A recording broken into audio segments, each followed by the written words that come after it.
Хайде да разгледаме заедно музея на Лаваца в Торино. След като вземете вашата интерактивна чашка, започва и същинското разглеждане на музея по зали, като в началото ще видите историята на компанията по години, след което на специално обозначените места като това можете, например, да видите в случая този албум, който оживява и можете да разгледате различни снимки, или пък може да оставите чашката на тази масичка, да се настаните удобно в креслото и да чуете още интересни факти за историята на компанията.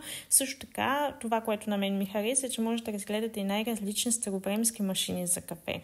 След тази част се преминава в следващата зала, където може да видите как точно се отглежда и обработва кафето, като самите вие благодарение на интерактивната чашка можете да го направите.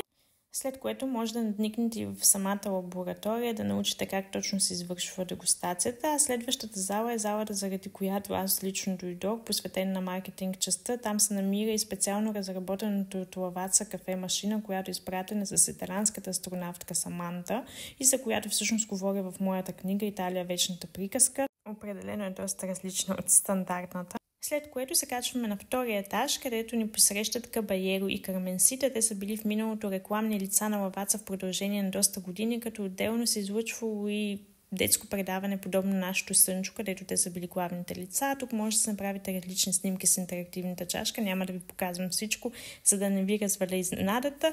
Може да видите също така и различни реквизити от рекламите на Лаваца, като вече слизайки в тази вселена, така да го наречем, може да видите какво точно сте видяли в музея, всички снимки и не забравяйте в края да опитате поне един вид кафе. Аз лично опитах така нареченото и типично за Торино кафе Албичерин.